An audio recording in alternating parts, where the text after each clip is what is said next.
ओम शांति। मैं BK राजेश्वरी सभी आत्माओं का स्वागत करती हूँ। आज ये बताऊंगी आप सबको कि हर समय परमात्मा का सिमरन कैसे करें। बहुत से बच्चे ऐसे हैं, बाबा के घर गृहस्थ में रहने वाली आत्माएं हैंगी। देखो, अब जब घर गृहस्थ में हैं तो सब काम भी करने रहते हैं। देखो, घर के काम भी करने रहते हैं, बच्चों को संभालना और घर के बहुत सारे काम होते हैं, आप सबको पता ही है। देखो, झाड़ू पोछा बर्तन बहुत सारे काम होते हैं। तो वो सब काम करते हुए बाबा को कैसे याद रखें। देखो, अगर आप परमात्मा को याद करोगे सब काम काज करते हुए तो आप हर टाइम चार्ज रहोगे। आप महसूस करना उस चीज़ को। आप बर्तन धो रहे हो तो आपकी बुद्धि में क्या चल रहा है, आस पड़ोस की बातें चल रही है या बाबा की बातें चल रही है। यानी कि कोई गीत चल रहा है हमारे मन में, या हमारे कोई मुरली के पॉइंट चल रहे हैं हमारी बुद्धि में, या फिर हम कोई स्वदर्शन चक्र फैला रहे हैं, या कोई सामान में हम अंदर ही अंदर बाबा से बातें कर रहे हैं, या फिर हम आसपास की व्यर्थ की बातें हमारी बुद्धि में चल रही है। आसपास की बातें बुद्धि में से निकालनी है और बाबा की याद निरंतर रखनी है अपनी बुद्धि में। हर पल बाबा को बुद्धि में रखो।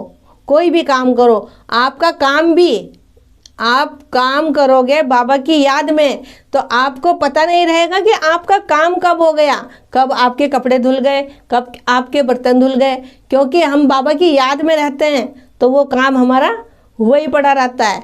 करते तो हैं लेकिन हमें पता नहीं चलता बिल्कुल भी। अगर आप व्यर्थ की बातें सोच के काम करोगे तो आप देखना, एक तो आपको उस काम करने में आनंद नहीं आएगा, और अगर कोई वैसी बात है तो आपके मन में दुनिया भर की बातें चलेंगी, टेंशन में रहोगे।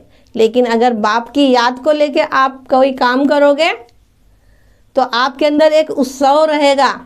देखो, परमात्मा को याद करने के लिए हर समय ये नहीं कि हमें बाबा की फ़ोटो के सामने ही बैठना है, हम चलते फिरते बाबा को याद करना है।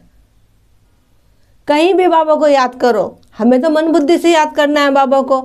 अब देखो, बाबा के पास बाबा की फ़ोटो के आगे बैठ के भी हर टाइम हम बात नहीं कर सकते, योग नहीं कर सकते, क्योंकि हमें काम भी बहुत रहता है, काम भी देखना है, सब कुछ देखना है।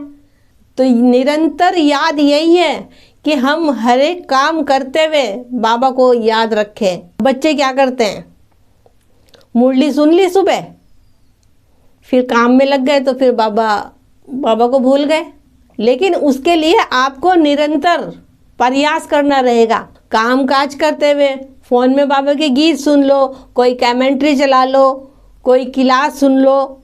तो ऐसे धीरे धीरे जब हम योग भी करेंगे, बाबा से नुमा शाम योग करेंगे, मुरली सुनेंगे, तो निरंतर ऑटोमेटिक ही हमारी बुद्धि में बाबा की याद समाई भी रहेगी।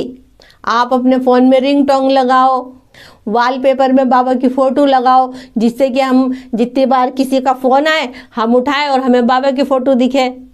बाबा की फ़ोटो दिखेगी तो फिर हमारी बुद्धि वहीं जाएगी। तो इसके लिए थोड़ा हमें प्रयास करना रहता है कि थोड़े दिन तक हम ऐसे ही प्रयास करते रहे, कुछ दिन तक, फिर चेंज कर लें कोई चीज़। तो ऐसे जब हम करते रहते हैं तो हमारी बाबा के साथ निरंतर याद बनी रहती है। हर घड़ी हम परमात्मा को याद करते रहते हैं।